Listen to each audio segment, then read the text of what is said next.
Start करो, बता दें।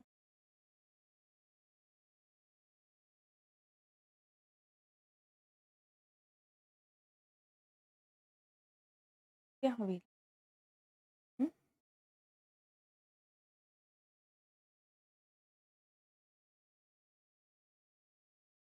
Good afternoon everyone.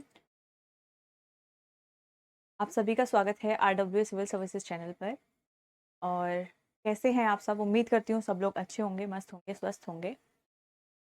आज जैसा आप सभी जानते हैं, good afternoon everyone, good afternoon. आज आप सभी को पता है हम लोग अपनी एनसीईआरटीज स्टार्ट करने वाले हैं, ठीक है। तो चीज़ें बहुत बेसिक से होंगी, और सब लोग समझने पर ध्यान देंगे, ठीक है। Good afternoon everyone. हम जो एनसीईआरटीज लेके चल रहे हैं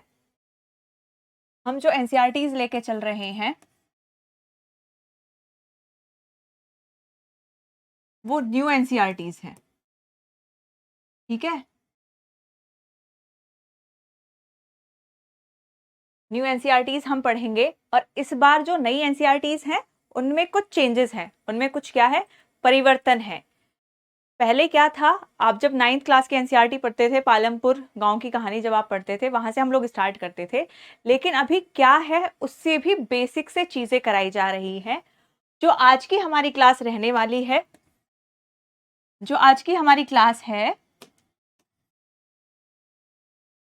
हम क्लास 6 यानी कि कक्षा 6 जो है हमारी,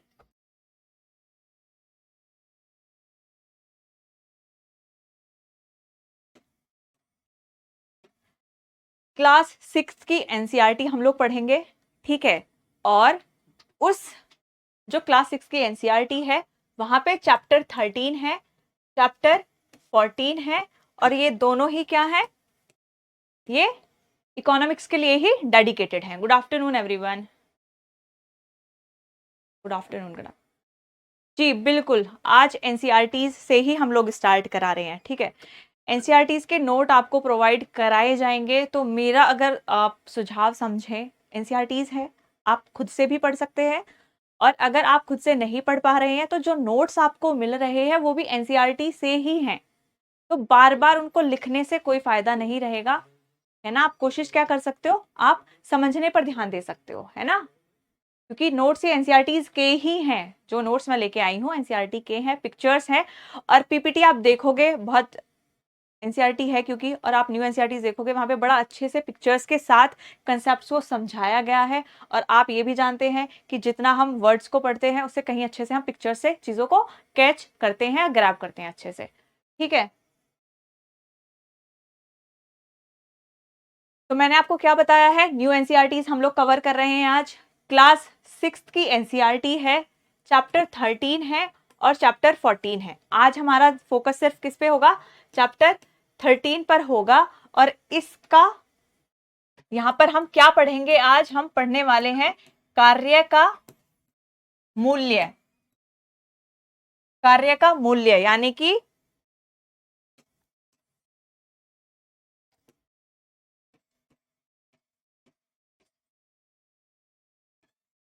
द वैल्यू ऑफ वर्क, ठीक है, कार्य का मूल्य। और आप देखोगे ये जो चैप्टर है, ये दोनों ही चैप्टर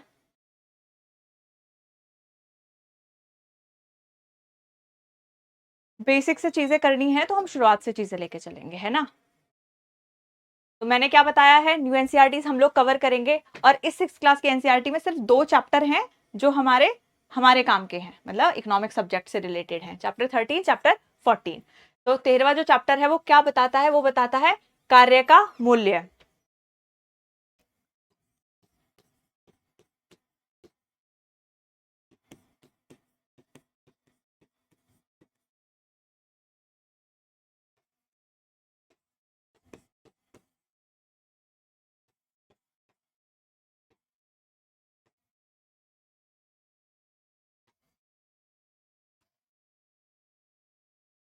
ये जो 2 चैप्टर आप करोगे 13 और 14, ये इसका जो थीम है वो क्या है, हमारे आसपास का आर्थिक जीवन, ठीक है। हमारे आसपास का आर्थिक जीवन ये थीम है जहाँ पे चैप्टर 13 है। चैप्टर का नाम क्या है? कार्य का मूल्य, यानी कि वैल्यू ऑफ वर्क। यहाँ पे हम देखेंगे जितनी भी गतिविधियां हमारे आसपास हो रही हैं, कौन सी आर्थिक गतिविधियां हैं और कौन सी गैर आर्थिक गतिविधियां हैं। वैसे मैंने थोड़ा सा ये चीजें आपको पहले डेमो क्लासेस में कराया था, बट क्योंकि हमें एनसीईआरटीज करनी है तो हम फिर से बेसिक से अच्छे से अपना सिलेबस है उसको लेके चलेंगे। बिल्कुल, और मैं आपको बता दूं जो हमारा टारगेट है एनसीईआरटीज को कंप्लीट कराने का, वो क्या है? 25 अप्रैल है।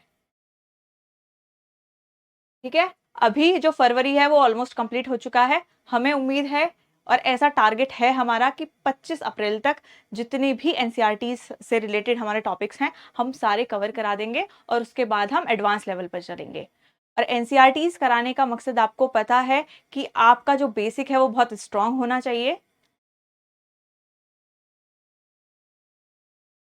फिर ये शायद आपके एंड पे प्रॉब्लम है, किसी को ऐप ओपन करने में प्रॉब्लम आया या फिर आ रहा है तो एक बार प्लीज बता दे।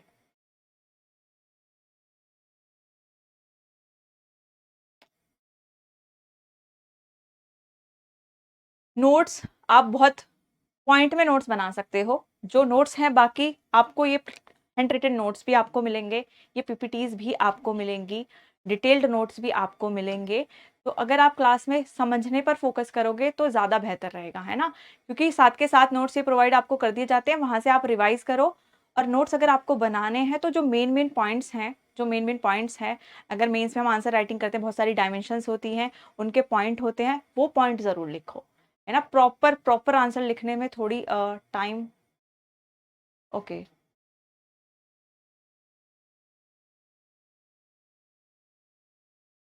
अभी सब बोल रहे हैं कि पहले थोड़ा प्रॉब्लम था लेकिन अभी ओपन हो रहा है सही से, है ना? तो आप एक बार फिर से ट्राई करो। 25 अप्रैल बोला गया है, बट जैसा मैं देख रही हूँ जो इकोनॉमिक्स है वहाँ पे जो चैप्टर्स हैं वो बहुत कम है, तो हमारा जल्दी हो जाएगा। और सब्जेक्ट्स के कंपैरेटिवली और सब्जेक्ट की तुलना में जो हमारा एनसीईआरटी है वो जल्दी खत्म हो जाएगा, है ना? चलिए आगे बढ़ते हैं। यहाँ पे हम क्या देख रहे थे? यहाँ पे हमने देखा है, यहाँ पे कोई ध्यान नहीं देगा, जो मैं बता रही हूँ उस पर ध्यान देंगे। ठीक है, हमने क्या देखा? हमारी थीम क्या रहने वाली है? हमारे आसपास का आर्थिक जीवन। अब आप अपने आसपास क्या देखते हो, ये थोड़ा अपने माइंड में रिकॉल करो। आप अपने आसपास क्या क्या एक्टिविटीज हैं जिनको देखते हो, वो मुझे आप बताओगे, है ना?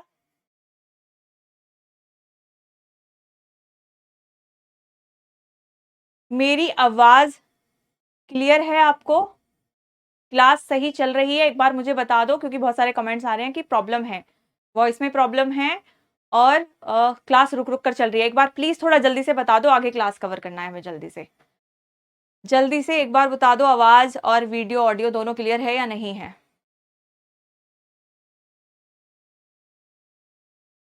जल्दी से थोड़ा रिप्लाई करिए प्लीज। ओके ओके ओके, सब कुछ सही है, ऑडियो भी सही है, वीडियो भी सही है। जिसके एंड पे प्रॉब्लम हो रही है प्लीज थोड़ा सा आप चेक करें, है ना? Okay okay okay.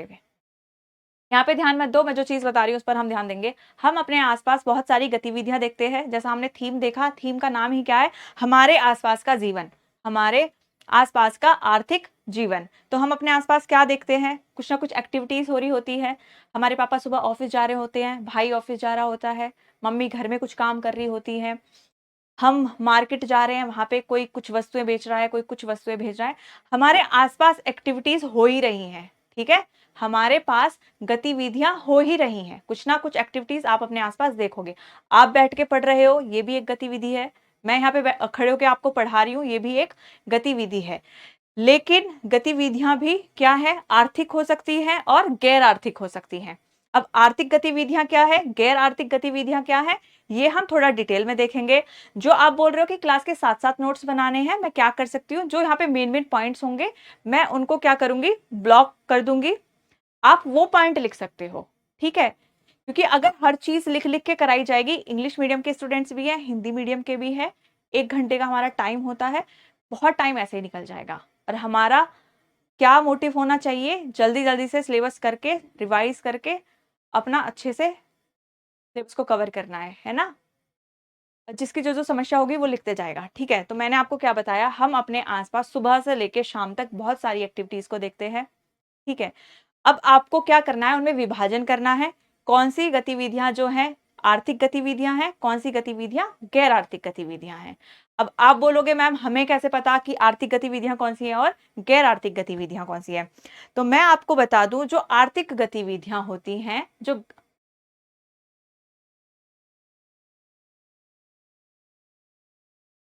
मोहित अभी आज से एनसीईआरटी चल रही है, वो चीज़ें दोबारा से रिपीट होंगी यहाँ पे, तो आप उनको अभी छोड़ो, आज से क्लास में अटेंटिव होकर समझो, है ना? वो जो चीज़ें पहले कराई थी वो आगे एनसीईआरटीज़ में रिपीट होनी है, तो प्लीज़ पीछे की चीज़ें छोड़ो, अभी आगे जो मैं आपको समझा रही हूँ, उस पर ध्यान दो। मैंने आपको बताया हम अपने आस-पास गतिविधियाँ देख रहे हैं, कुछ आर्थिक गतिविधियाँ हैं, कुछ गैर आर्थिक हैं। जब तक आपको इनके बीच का अंतर नहीं पता होगा, आप नहीं बता सकते कौन-सी आर्थिक है, कौन-सी गैर आर्थिक है। तो मैं आपको बता दूँ, आर्थिक गतिविधियाँ कौन-सी होती हैं, जहाँ पर पैसे का लेन-देन होता है, जहाँ पर पैसे का लेन-देन होता है। अब ज़रूरी नहीं है हर जगह पैसे का लेन-देन होगा। मान के चलो अगर मैं टीचर हूँ, मैं किसी स्कूल में पढ़ा रही हूँ, ठीक है? वहाँ पे मुझे सैलरी मिलेगी। तो पैसे का लेन-देन हुआ? हुआ। तो मेरा वहाँ पढ़ाना किसमें माना जाएगा? आर्थिक गतिविधि में माना जाएगा। क्यों? क्योंकि वहाँ पे पैसे का लेन-देन हुआ है। ठीक है? जो मैंने कार्य करा है पढ़ाने का, उसके बदले में मुझे क्या मिला है? पैसा मिला है, यानी कि मुझे सैलरी मिली है। तो ये किसमें कंक्लूड होगी? ये आएगी आपकी आर्थिक गतिविधि में। ठीक है? वहीं मैं जो वीकेंड्स हैं यानी कि सैटरडे, संडे में मैं क्या करती हूँ, मैं आस-पास के जितने भी लोअर मिडिल क्लास फैमिली है या जो बहुत आस-पास मज़दूर हैं, उनके बच्चों को मैं फ्री में भी पढ़ाती हूँ। ठीक है? तो अगर मैं उनको फ्री में पढ़ा रही हूँ, वो आर्थिक गतिविधि है या गैर आर्थिक है? क्योंकि मैं उन्हें पढ़ाने के बदले में कोई पैसा नहीं ले रही हूँ। तो वो किसमें माना जाएगा, वो गैर आर्थिक गतिविधि में वो कंसिडर करा जाएगा। अब जितना ज़रूरी आर्थिक गतिविधियाँ हैं, उतनी ही ज़रूरी गैर आर्थिक गतिविधियाँ भी होती हैं। ठीक है? भारत क्या प्रॉब्लम आ रही है ऐप में, मुझे एक बार बता दो। वीना, भारत, ठीक है। मतलब आप क्लास नहीं देख पा रहे हो क्या?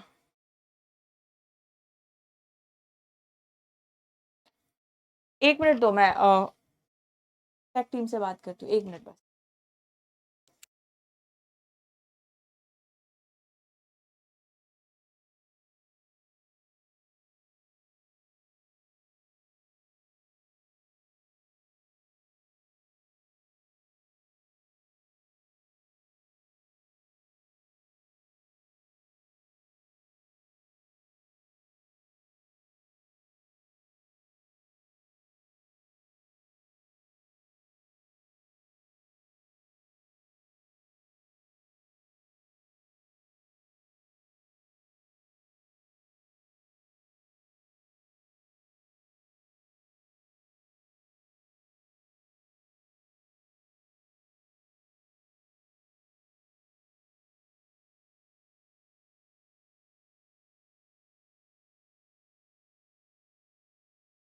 हेलो।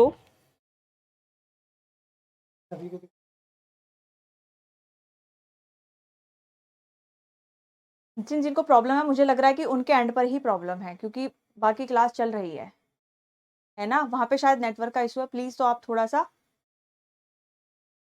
अपने एंड पे चीज़ें चेक करें, वरना क्लास चल रही है। तो मैं आपको क्या बता रही हूँ, जो हमारी इकोनॉमिक एक्टिविटीज़ होती है, यहाँ पे क्या होता है, यहाँ पे पैसे का लेन-देन होता है। यहाँ पे क्या होता है? पैसे का लेन-देन होता है। अब आप बोलोगे क्या हमेशा ही पैसे का लेन-देन होगा? है ना? ओके। अब आपके माइंड में ये क्वेश्चन भी आएगा, क्या हमेशा ही जो आर्थिक गतिविधियाँ हैं, वहाँ पे पैसे का लेन-देन होगा? पैसे का लेन-देन होगा, ठीक है, वरना क्या होता है, जो उस कार्य का मूल्य है, उसके बराबर आपने बार्टर सिस्टम देखा होगा। ओके, ओके, सही चल रही है क्लास। Okay, okay. ठीक है, ठीक है। जिनकी नहीं हो रही है, प्लीज़ आप अपने एंड पे थोड़ा-सा चेक कर लें, है ना? मैं जो समझा रही हूँ, प्लीज़ उस पे ध्यान देना। कंटेंट आपको हर जगह मिल जाएगा, समझ नहीं पाओगे, है ना? तो अभी अगर आप क्लास में आए हो सिर्फ़ समझने पे ध्यान दो, नोट्स आपके पास पहुँचेंगे, है ना? नोट्स आपके पास जाएँगे। लेकिन समझाना शायद दोबारा से नहीं मिल पाएगा आपको, है ना? क्योंकि नोट्स भी जब ही समझ में आते हैं जब आपके कंसेप्ट्स क्लियर हों। तो मैंने आपको क्या बताया है, इकोनॉमिक एक्टिविटीज जिनको हम बोलते हैं, यानी कि आर्थिक गतिविधियां। यहाँ पे मैंने आपको क्या बताया है कि जो हम कार्य कर रहे हैं, जो हम गतिविधि कर रहे हैं, उसके बदले में पैसा आपको मिलता है, ठीक है? और यही वो गतिविधियां होती हैं जिनसे हम अपनी जीडीपी कैलकुलेट करते हैं, है ना? अब जीडीपी वाला चैप्टर जब आएगा डिटेल में बताऊंगी, अभी इतना ध्यान देंगे कि जब हम अपनी जीडीपी कैलकुलेट करते हैं, है ना, वहां पे इन्हीं गतिविधियों को कंसिडर किया जाता है। यहाँ पे क्या बात हुई है, धन का लेन देन होता है। कैसे डिफरेंशिएट, जो आप नोट्स बनाओगे ना उसमें ऐसे लिख सकते हो, आर्थिक गतिविधियां, अब पॉइंट डाल के लिख दो क्या, धन का लेन देन। पूरा सेंटेंस लिखने की जरूरत नहीं है, टाइम वेस्ट करने की जरूरत नहीं है। नोट्स जाएंगे आपके पास, शॉर्ट नोट्स बनाने की कोशिश करो। आपको कैसे दिखाना है, डिफरेंशिएट कैसे करना है, जहां पे धन का लेन देन होता है। दूसरी क्या चीज इन्होंने बोली है, जहां पर धन अथवा धन के बराबर मूल्य के बदले की जाती है जो गतिविधि। आपने देखा होगा, जब मान के चलो मैं किसी खेत में काम कर रही हूँ, मैंने वहां पे काम करा, मैंने कुछ पैसा ले लिया, कुछ मैंने बोला कि जो फसल है मुझे उसकी भी जरूरत है। मान के चलो कुछ सब्जियां थी जिनको उगवाने में मैंने हेल्प करी, तो मैं क्या बोल सकती हूँ कि आप जो आधा पैसा है वो तो मेरा कैश दे दो, मतलब जो आधा मेरा बनता है मजदूरी या जो भी है, वो आधा मुझे आप किस में दे दो, कैश में दे दो, पैसा दे दो। बाकी जो आधी अमाउंट है आप पैसे ना देके, जो फसल है आलू टमाटर जो भी है, आप मुझे वो दे दो, ठीक है? तो हुआ क्या है, जो मेरी मजदूरी थी आधी किस में आई है, कैश में आ गई, और आधी मैंने उस मूल्य के बराबर कोई वस्तु ले ली है, ठीक है? तब भी ये क्या है, आर्थिक गतिविधि में ही कंसिडर होगी। यहाँ पे बोला क्या जाता है ऐसी पेमेंट को, पेमेंट इन काइंड। एक तो होती है पेमेंट इन कैश कि मैंने कैश ले ली सैलरी, और दूसरा क्या है, पेमेंट इन काइंड कि पैसे ना लेके मैंने उस मूल्य के बराबर कोई वस्तु ले ली है, ठीक है? तो अब एक ये चीज क्लियर होनी चाहिए कि धन का लेन देन होगा, या फिर जो गतिविधियों, यानी कि वे गतिविधियां जिनमें धन का लेन देन होता है, या फिर जो धन अथवा धन के बराबर मूल्य के बदले की जाती है ना? कि मैंने बोला कि आप पैसे नहीं, जो फसल उगेगी आप मुझे उसमें से हिस्सा दे देना, मैं जितना मुझसे काम होगा मैं आपके साथ खेत में काम कराऊंगी, ठीक है? तो यहाँ पे मैंने कैश नहीं लिया, पैसे का लेन देन नहीं किया, मैंने उसके बराबर जो मूल्य था, वो कुछ वस्तु जो थी मैंने वो ले ली। उसको भी हम क्या मानेंगे, उसको भी हम आर्थिक गतिविधियों में ही कंसिडर करेंगे, है ना? तो एक ये चीज आपको आज क्लियर होनी चाहिए कि हमारे आसपास बहुत सारी गतिविधियां हैं, उनमें से कुछ आर्थिक हैं, कुछ गैर आर्थिक हैं। जो आर्थिक गतिविधियां होती है वहां पे पैसे का लेन देन होता है, या फिर जो पैसे के मूल्य के बराबर हम कुछ लेंगे उनसे और उसके बदले में हम कोई गतिविधि कर रहे हैं, है ना? वो भी किस में आएगी, आपकी इकोनॉमिक एक्टिविटीज में आएगी। दूसरा, ये वही गतिविधि है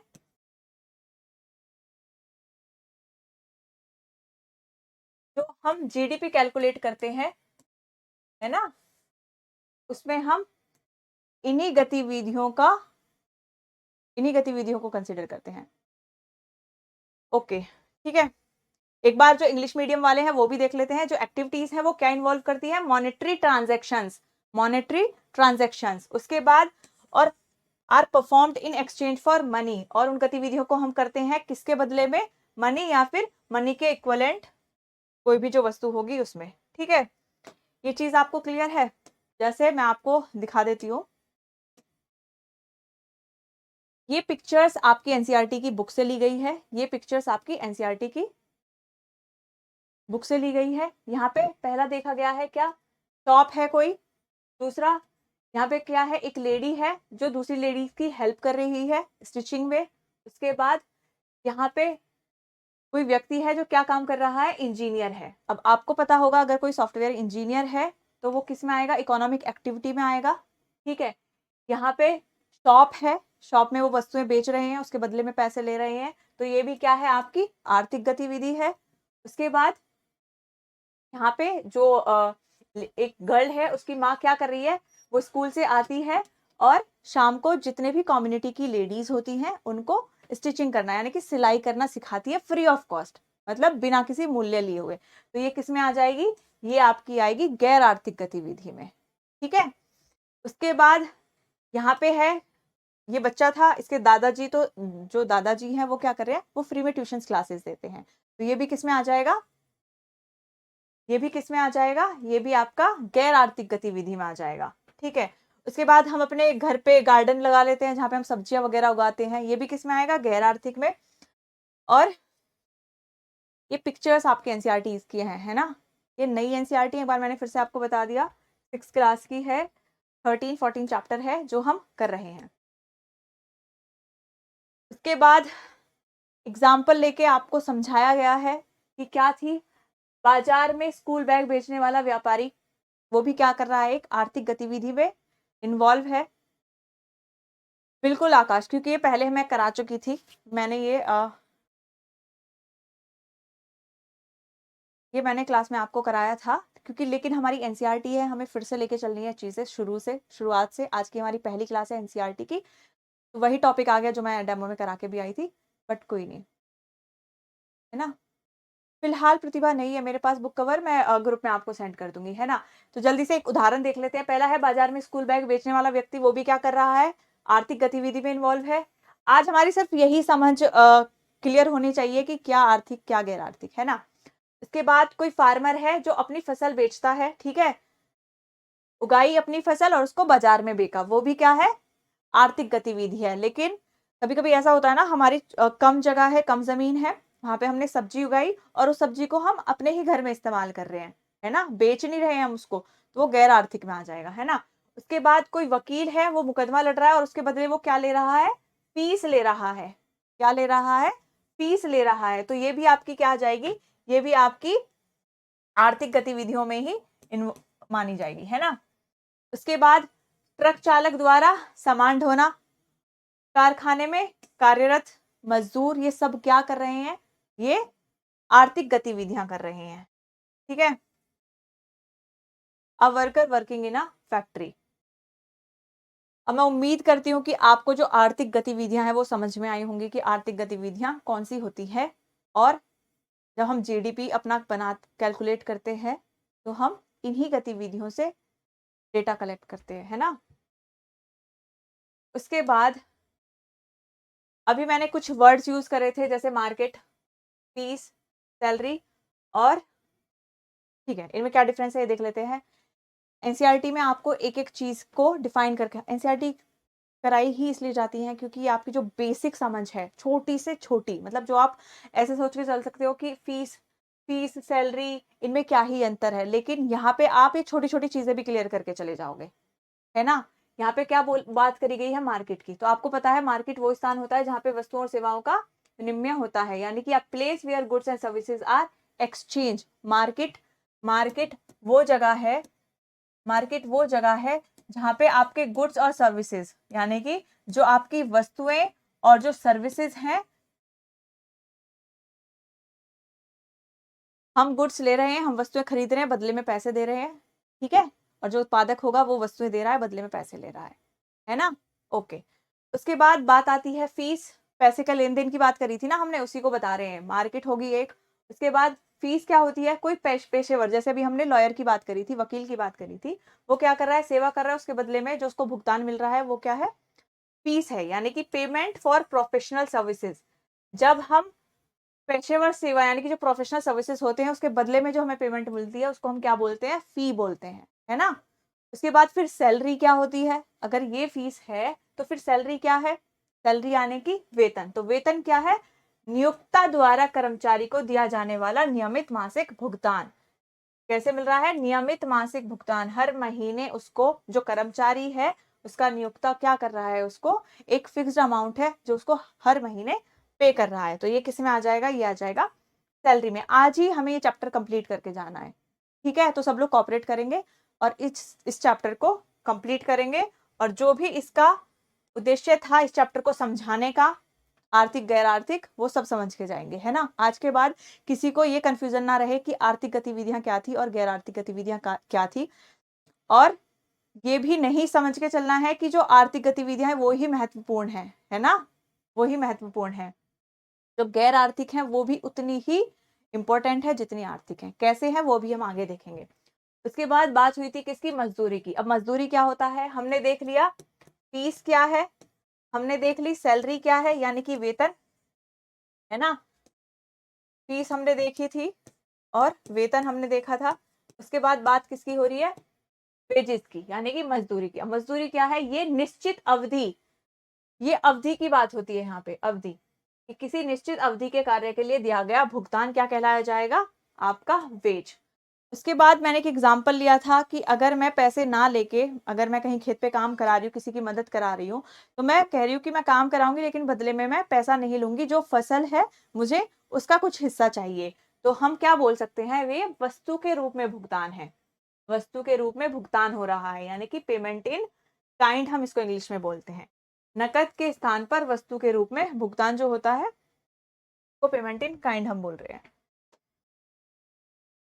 यहाँ पे काम चल रहा है, ये भी किस में आएगा, आर्थिक गतिविधि में है, ठीक है।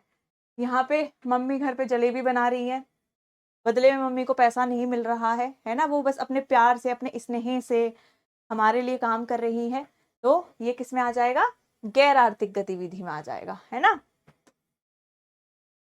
अब थोड़ा और डिटेल में देख लेते हैं कि आर्थिक हो गया, गैर आर्थिक क्या है। गैर आर्थिक को इंग्लिश में क्या बोलते हैं, नॉन इकोनॉमिक एक्टिविटीज, है ना। जो हिंदी मीडियम वाले हैं, अच्छी बात है आप हिंदी मीडियम, लेकिन फिर भी थोड़ा सा ऐसे कोशिश क्या करो कि इसको इंग्लिश में क्या बोलते हैं, है ना। और जो इंग्लिश वाले हैं उसको वो भी थोड़ा सा ध्यान दिया करो कि ठीक है इसको गैर आर्थिक बोलते हैं, है ना। तो जो गैर आर्थिक है इसको हम क्या बोल रहे हैं, नॉन इकोनॉमिक एक्टिविटी बोल रहे हैं। अब जो पहली एक्टिविटी थी, मेन पॉइंट जिसको मैंने हाईलाइट करा था, मैंने बोला था कि इस पॉइंट को चाहे आप लिख भी सकते हैं कि यहाँ पे क्या हो रहा था, पैसे का लेन देन हो रहा था, है ना। लेकिन यहाँ पे क्या होगा, वे गतिविधियां जिनसे आय या धन की प्राप्ति नहीं होती। सबसे बड़ा अंतर तो यही हो गया कि वहां पे क्या हो रहा था, धन मिल रहा था, सैलरी, मजदूरी, वेज जिसको हम कह रहे थे, फीस, सब कुछ बदले में कुछ ना कुछ पैसा मिल रहा था। यहाँ पे क्या हो रहा था,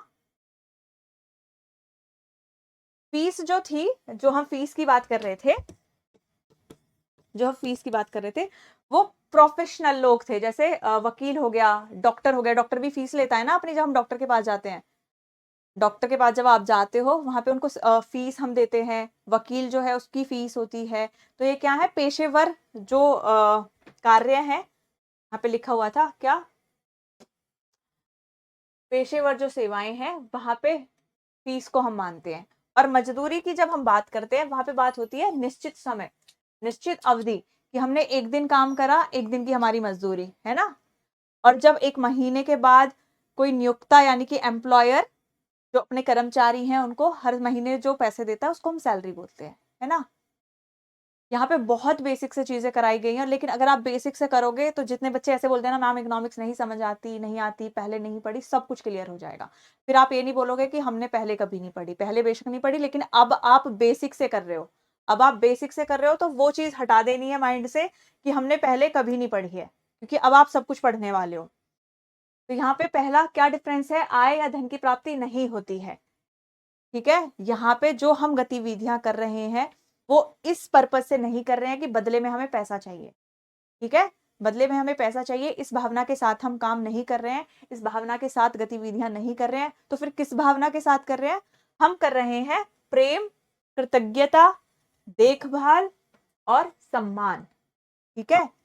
इनकी वजह से, इनकी भावना से जो की जा रही गतिविधियां, इनको हम क्या बोलते हैं, गैर आर्थिक गतिविधियां। जैसे हमारे दादा दादी हैं तो हमारी रिस्पॉन्सिबिलिटी बनती है उनकी देखभाल करना, तो हमें बदले में पैसा मिल रहा है कि हम अपने दादा दादी की देखभाल कर रहे हैं, अच्छे से पैसा नहीं मिल रहा है हमें। हम किस लिए कर रहे हैं, हम उनकी देखभाल की भावना के साथ कर रहे हैं, या हम उनकी रिस्पेक्ट करते हैं इसलिए हम वो सारी गतिविधियां कर रहे हैं, उनकी हेल्प करा रहे हैं हर चीज में। फ्री में कोई पढ़ा रहा है किसी को, उसके बदले में भी उसको पैसा नहीं चाहिए, धन की कोई प्राप्ति नहीं हो रही है, लेकिन वो अपने स्नेह से, अपने किससे, कृतज्ञता से, अपनी रिस्पॉन्सिबिलिटी से वो काम कर रहा है, बिना किसी पैसे के लेने की भावना, है ना। पैसे की उसके अंदर कोई भी मोटिवेशन नहीं है कि मैं ये काम करूंगा तो मुझे पैसा मिलेगा। तो इन एक्टिविटी से पहली बात आप क्या देखते हो कि पैसा जनरेट नहीं होता है, कोई इनकम नहीं मिलेगी, कोई आय नहीं मिलेगी, कोई पैसा नहीं मिलेगा। तो फिर इन्हें करते क्यों है हम, इन्हें करते हैं हम लव, ग्रेटिट्यूड, केयर और रेस्पेक्ट के लिए, ठीक है। बिल्कुल, बिल्कुल, जो लाइव क्लास नहीं देख पा रहे हैं वो बाद में क्लासेस देख सकते हैं, कोई दिक्कत नहीं है, ऐसा ज़रूरी थोड़ी है कि लाइव ही देखना है। क्या पता आपके अदर कमिटमेंट्स हों, आप कुछ और काम कर रहे हो, तो कोई दिक्कत नहीं है। प्लस जो क्लास लाइव देख भी लेते हैं, कोई कन्फ्यूज़न है तो दोबारा रिकॉर्डेड देख लो, है ना? स्पीड बढ़ा लो एक बार फिर से, अरे जब दोबारा देखोगे थोड़ी स्पीड बढ़ा के कम टाइम में आप रिवाइज़ भी कर सकते हो। एग्ज़ाम्पल दिए गए हैं गैर आर्थिक गतिविधियों के क्या-क्या हैं? माता-पिता द्वारा परिवार के लिए भोजन बनाना, मम्मी हमारे लिए खाना बना रही है, बदले में कोई किसी पैसा दे ही नहीं रहा है मम्मी को, पर क्यों बना रही है? क्योंकि हमसे प्यार करती है हमारे पेरेंट्स इसलिए। बच्चों की पढ़ाई में सहायता करना, हम जब छोटे थे हमारे पेरेंट्स हमारी पढ़ाई में हेल्प करते थे। अब ऐसा तो नहीं था कि कोई उन्हें पैसे दे रहा था, उसके नहीं दे रहा था, लेकिन वो फिर भी हमें पढ़ा रहे थे, हमारी सहायता कर रहे थे। दादा-दादी की देखभाल करना, केयरिंग, ठीक है, घर की मरम्मत में सहयोग करना। होता है ना घर में कभी-कभी कंस्ट्रक्शन का काम चलता है, तो हम लोग भी मदद करा देते हैं। उसके बदले में पैसा नहीं मिल रहा, लेकिन कर रहे हैं हम। तो पहली चीज़ आपने यहाँ पे क्या देखी कि बदले में कोई पैसा नहीं मिलेगा, कोई आय नहीं मिलेगी। प्रेम, देखभाल, सम्मान, इनकी वजह से हम इन गतिविधियों को करते हैं। ठीक है? आकाश क्या बताना है एक बार मुझे बताओ? यहाँ पे वही शॉपकीपर है, बैग बेच रहा है तो ये आर्थिक गतिविधियाँ। बिल्कुल पवन, बिल्कुल, है ना? ये क्या हो रही है यहाँ पे? ये आर्थिक गतिविधियाँ है। यहाँ पे ये सब्जी बेच रहे हैं, ये भी क्या है? आर्थिक गतिविधि है। यहाँ पे ये लॉयर है, मुकदमा लड़ रही है, ये भी क्या है? एक आर्थिक गतिविधियाँ है। ये कोई ट्रक ड्राइवर था, अभी हमने एग्ज़ाम्पल लिया था ना, ये उनकी पिक्चर्स हैं। के बाद ये ट्रक ड्राइवर है, ये भी आर्थिक गतिविधियों का हिस्सा है। ये कोई कर्मचारी है जो किसी फैक्ट्री में काम कर रहा है, ये भी क्या है आपकी आर्थिक गतिविधि। ये सारी पिक्चर्स आपकी एनसीईआरटी की बुक से ही ली गई हैं, है ना? नोट्स आपको दिए जाएँगे और ये मतलब इतनी छोटी-छोटी क्लासेस हैं, इतने छोटे-छोटे नोट्स हैं, इनमें भी और शॉर्ट नोट्स कैसे बनाओगे? इनको तो एक बार रीड करोगे तो ही क्लियर हो जाएगा, ठीक है? उसके बाद बात आती है किसकी? मूल्य संवर्धन यानी कि वैल्यू एडिशन। मैंने आपको बताया भी था कि जब हम जीडीपी सकल घरेलू उत्पाद पढ़ेंगे, जब हम जीडीपी करेंगे, तो हम पहली बात तो ये सारी जो आर्थिक गतिविधियां हैं इनको ही देखेंगे।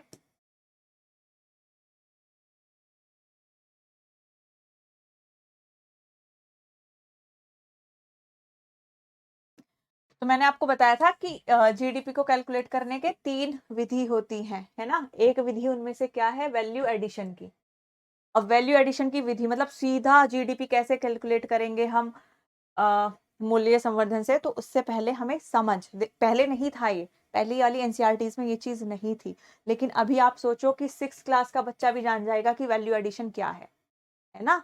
तो ये अच्छा है कि हम लोग एनसीईआरटीज़ कर रहे हैं, अपनी बेसिक जो समझ है उसको बढ़ा रहे हैं। वैल्यू एडिशन क्या होता है? एग्ज़ाम्पल से समझाती हूँ। मान के चलो कोई ए व्यक्ति है, वो क्या लेके आया है? लकड़ियाँ लेके आया है। क्या लेके आया है? लकड़ियाँ लेके आया है। कितने रुपए की? 600 रुपए की। ठीक है। उसके बाद उसने क्या करा? उन लकड़ियों को उन लकड़ियों में किसमें परिवर्तित कर दिया? कुर्सी में। किसमें परिवर्तित कर दिया? कुर्सी में। क्या करी है उसने? मेहनत करी होगी। उसने मेहनत करी है। उसने मेहनत करी है। उसने अपना समय दिया है ना? मेहनत और समय दिया है। उसने उस लकड़ी को कुर्सी में क्या कर दिया? परिवर्तित कर दिया। अब वो क्या करेगा? उस कुर्सी को 1000 रुपए में बेच देगा, है ना? 1000 रुपए में क्या करेगा? बेच देगा। अब आप मुझे बताओ कि 600 रुपए की उसने लकड़ी ली थी कच्चे माल के रूप में। कच्चे माल के रूप में उसने लकड़ी ली, मेहनत करी, अपना समय दिया और उस लकड़ी को किसमें परिवर्तित कर दिया? कुर्सी में परिवर्तित कर दिया। और अब वो उसको कितने में बेच रहा है? 1000 रुपए में। तो उसने कितना मूल्य संवर्धित किया है? उसने इस लकड़ी में कितनी वैल्यू को ऐड करा है? ठीक है? आप लोग मुझे जल्दी से बता दो एक बार। एग्जाम्पल भी है, आप समझो, आप क्लास को समझने पे ध्यान दो, नोट्स आपको मिल ही रहे हैं।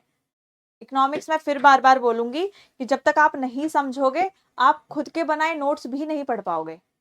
लिख लोगे अभी, लेकिन नहीं समझा कुछ भी, सारा दिमाग लिखने में था, तो आप क्या करोगे, भूल जाओगे। तो अगर समझ के चले गए तो ये नोट्स आपके पास जब शाम को पहुंचेंगे सारा रिवाइज कर लोगे। 600 रुपए की लकड़ी, 1000 रुपए की चेयर, कितना वैल्यू एडिशन हुआ है?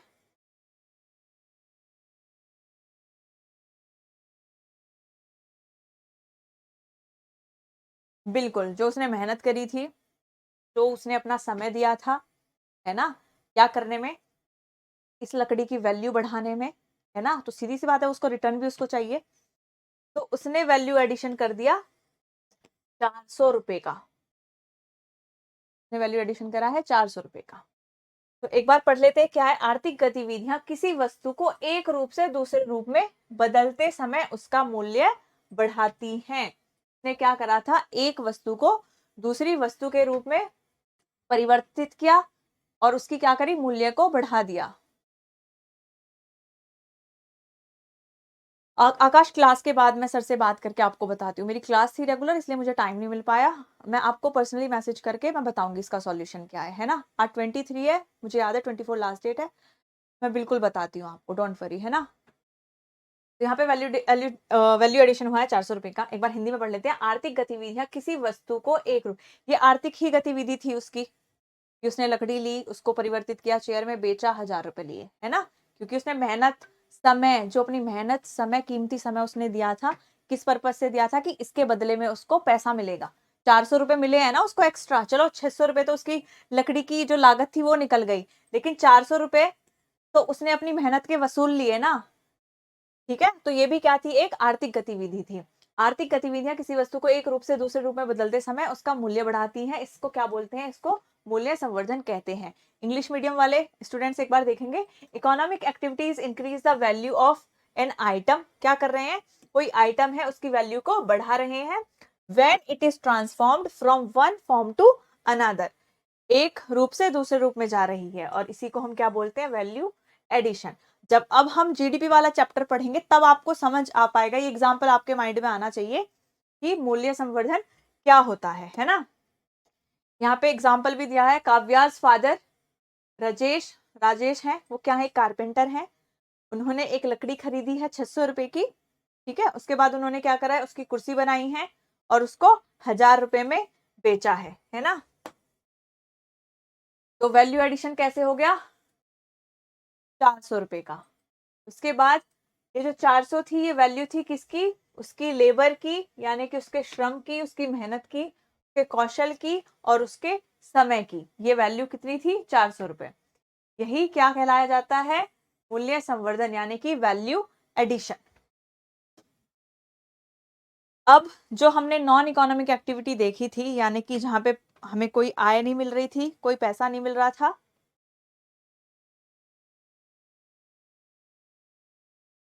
बिल्कुल शिखर, आलू लिए, पराठा बनाया। अब आलू जितने, मान के चलो 10 रुपए के आलू ले लिए होंगे, पराठा हम 30 रुपए में बेच रहे हैं, तो हमने क्या करा है, 20 रुपए की वैल्यू एडिशन उसमें कर दिया।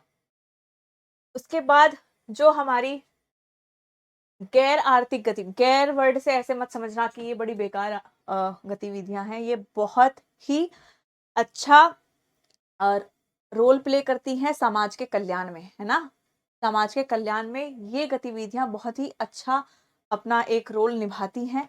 जैसे आर्थिक गतिविधियां निभाती हैं जीडीपी को बढ़ाने में, वैसे ही गैर आर्थिक जो गतिविधियां हैं ये समाज के कल्याण में बहुत ही अच्छी साबित होती हैं और देश को किसी विकास की मतलब देश को विकास की तरफ भी लेके जाती है। हमारे ग्रोथ में और डेवलपमेंट में भी ये एक्टिविटीज बहुत हेल्पफुल हैं। यहाँ पे हम क्या देख रहे हैं, यद्यपि इनमें धन का लेन देन नहीं होता, फिर भी ये हमारे जीवन के लिए अत्यंत महत्वपूर्ण है। कोई लेन देन नहीं है पैसे का, फिर भी महत्वपूर्ण है। क्यों महत्वपूर्ण है, एक बार देखेंगे। शिवानी, डेफिनेशन लिख सकते हो, है ना, प्रॉपर डेफिनेशन मत लिखना, लेकिन जब नोट्स आपके पास जाएंगे प्रॉपर डेफिनेशन उनमें लिखी जाएगी। आप क्या करते हो, कर सकते हो, आप शॉर्ट नोट बना सकते हो। अगर आपने इकोनॉमिक एक्टिविटी ऐसे लिखा तो आप पॉइंट लिख लो ऐसे कि यहाँ पे क्या होगा, पैसे का लेन देन होगा, ठीक है, ऐसे लिख लिया, एक एग्जाम्पल लिख लिया, बस। इतना बहुत है। डिटेल में पढ़ने के लिए नोट्स आपके लिए ही तो हैं, ये आप ही तो पढ़ोगे ये नोट्स, है ना? कोई और नहीं पढ़ेगा, आप ही पढ़ोगे ये नोट्स। लेकिन रिवाइज करने के लिए ऐसे शॉर्ट नोट्स बना लो। जब आप पहला रिवीजन करोगे क्लास के बाद, सारा कुछ पढ़ना। उसके बाद अगर नोट्स बनाने हैं, या तो हाईलाइट कर लो मेन पॉइंट को, जब दोबारा रिवाइज करोगे तो मेन पॉइंट जो है उन्हीं को देखो। और अगर किसी को लिखना है तो ऐसे छोटे छोटे पॉइंट्स में लिख लो और उनको जल्दी से रिवाइज कर लो, है ना? बिल्कुल भारत। तो हमने क्या देखा कि इनमें पैसे का लेन देन नहीं है, लेकिन फिर भी हमारे जीवन के लिए क्या है, ये अत्यंत महत्वपूर्ण है। ये जो कंटेंट है आपकी एनसीईआरटीज से ही है, तो ये बहुत इंपॉर्टेंट है। ये कहीं और से ऐसे नहीं आए, ये एनसीईआरटी से ही आया है। प्रॉपर चीजें एनसीईआरटी में एक्सप्लेन करी गई हैं, और ये अगर चीजें आप पढ़ोगे तो आपको एनसीईआरटी लेने की जरूरत भी नहीं पड़ेगी। फिर अगर किसी को लेनी है ठीक है, वरना ये नोट्स सफिशिएंट है ना? उसके बाद देखो यहाँ पे लिखा हुआ है सेवाएं, जो हम सेवाएं कर रहे हैं वो भी किस में आ रही है, गैर आर्थिक गतिविधि में आ रही है। इसके बाद निस्वार्थ सेवा, मैंने भी वर्ड बोला था ना कि इन जब हम गैर आर्थिक गतिविधियों को परफॉर्म करते हैं, हमारी कोई इंटेंशन नहीं होती कि हमें बदले में पैसा चाहिए, हम निस्वार्थ सेवा करते हैं, यानी कि सेल्फलेस सर्विसेज। हमें कुछ नहीं चाहिए, बस हम निस्वार्थ होकर ये सेवाएं कर रहे हैं। आज की जब क्लास एंड होगी, एक एक बच्चे को क्लियर होना चाहिए आर्थिक गतिविधि, गैर आर्थिक गतिविधि। ऐसे ही हर क्लास में जो जो टॉपिक होंगे, हमारा पूरा मोटिव होगा कि लास्ट में सबको वो टॉपिक क्लियर हो। कोई बात नहीं, जो लाइव नहीं ले रहा है रिकॉर्डेड देख सकते हैं।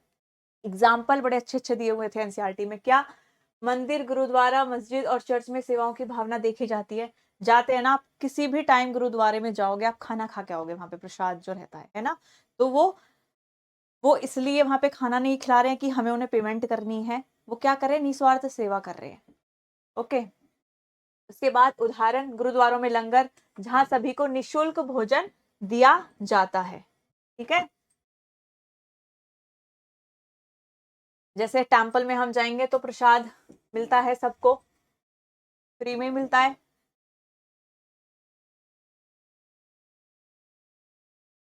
बिल्कुल हैंड रिटन नोट्स भी आपको मिलेंगे, इसलिए मैं बोल रही हूँ हैंड रिटन नोट्स आपको मिलेंगे, ये नोट्स भी आपको मिलेंगे। तो जब क्लास में आओ, अपना इंटेंशन बना के आओ कि जो मैम सिखाएंगी वो हमारे यहाँ पे हो, नोट्स में हो ना हो पर ब्रेन में हो और क्लियर हो।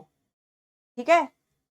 क्योंकि जब हम एग्जाम हॉल में जाएंगे तो अपने माइंड से ही चीजें निकालनी है सारी, तो दिमाग पे ज्यादा काम करना है। उसके बाद जैसे लंगर की हम बात कर रहे हैं, ठीक है? अब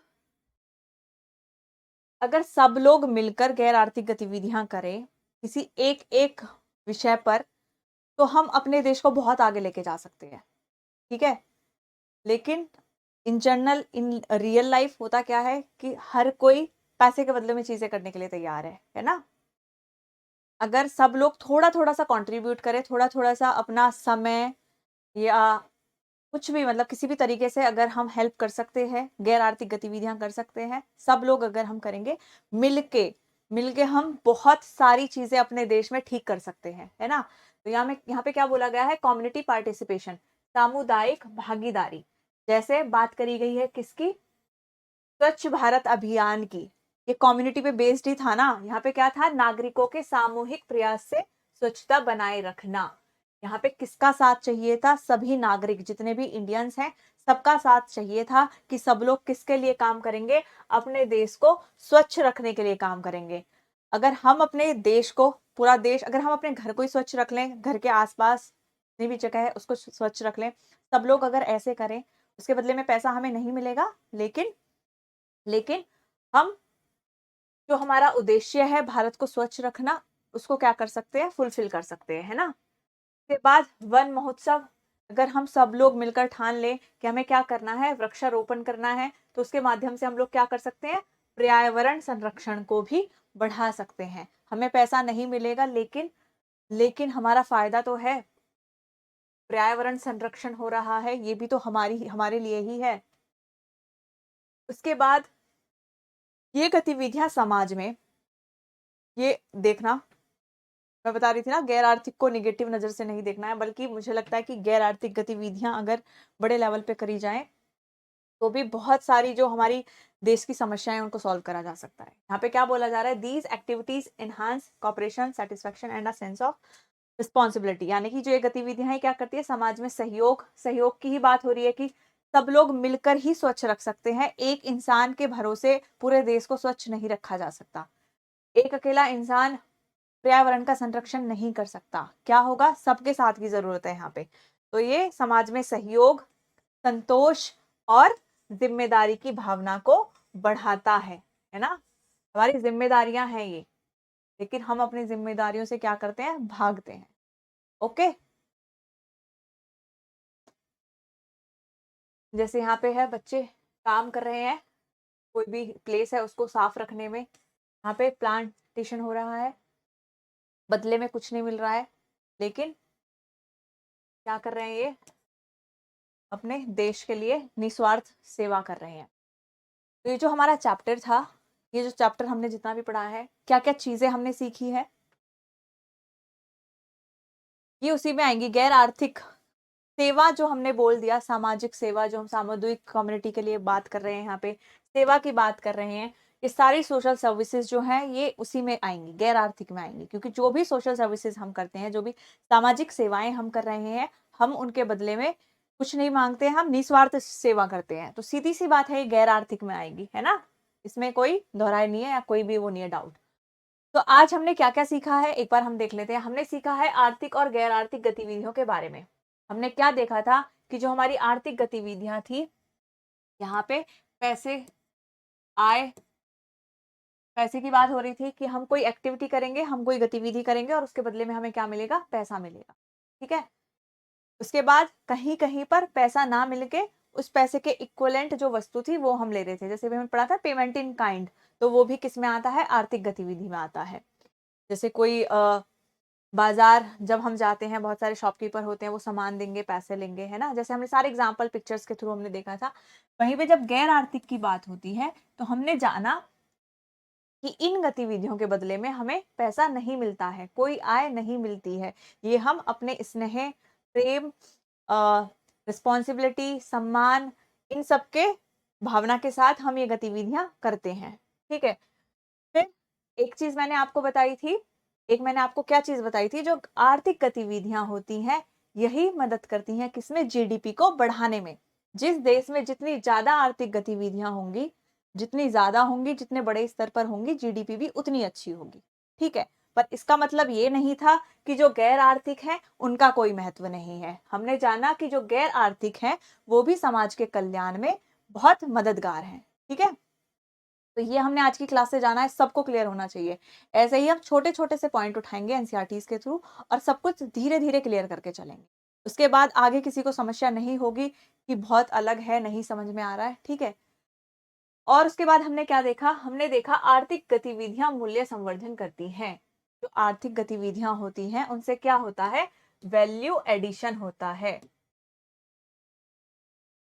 ठीक है, जब हम जीडीपी वाला चैप्टर पढ़ेंगे, वहां पे हम देखेंगे कि कैसे हम जीडीपी निकालते हैं इस मेथड से, वैल्यू एडिशन से। जहां पे हमने देखा था कि हमने क्या लिया है, लकड़ी ली, उससे चेयर बनाई, ठीक है, और उसको फिर ज्यादा मूल्य में बेचा, तो वहां में हमने क्या करा है, वैल्यू को ऐड करा है।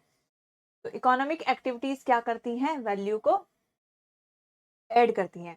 उसके बाद बात होती है किसकी, नॉन इकोनॉमिक एक्टिविटीज की। अब जो नॉन इकोनॉमिक एक्टिविटीज हैं वो क्या कंट्रीब्यूट करती हैं, वो कंट्रीब्यूट करती हैं सामाजिक कल्याण में, उनका योगदान होता है, और व्यक्तिगत सुख में उनका योगदान होता है। होता है ना कि हमें खुद को भी तो खुशी मिलती है। जैसे मैंने अभी बताया कि वीकेंड्स पे ट्यूशन पढ़ाना, फीस ना लेना, तो हमें भी ऐसा लगता है कि हम एटलीस्ट अपनी सोसाइटी के लिए कुछ कर रहे हैं, है ना। तो अपनी पर्सनल हैप्पीनेस के लिए भी हम नॉन इकोनॉमिक एक्टिविटीज परफॉर्म कर सकते हैं, है ना। होता है, बहुत सारे लोगों को बहुत खुशी मिलती है इन एक्टिविटीज से। ओके, तो हमने जान ली सारी आर्थिक गतिविधियां, गैर आर्थिक जो गतिविधियां थी उनका महत्व हमने जाना। जो आर्थिक गतिविधियां थी वहां पे हमने वैल्यू एडिशन को देखा कि कैसे हम वैल्यू को ऐड करते हैं अपनी मेहनत से, अपना टाइम देकर, अपनी स्किल्स से हम क्या कर रहे हैं, वैल्यू ऐड कर रहे हैं। ये हमने देखा। और नॉन इकोनॉमिक एक्टिविटीज किस तरीके से कंट्रीब्यूट करती हैं, किसमें, व्यक्तिगत सुख में और सामाजिक कल्याण में, ये हमने देखा है। तो मैं उम्मीद करती हूँ जो भी टॉपिक था, ये हमारा जो चैप्टर है ये कंप्लीट हो चुका है। इस चैप्टर में सिर्फ यही आपको समझाना था कि जो हमारे आसपास का जो आर्थिक जीवन है उसको देखना है।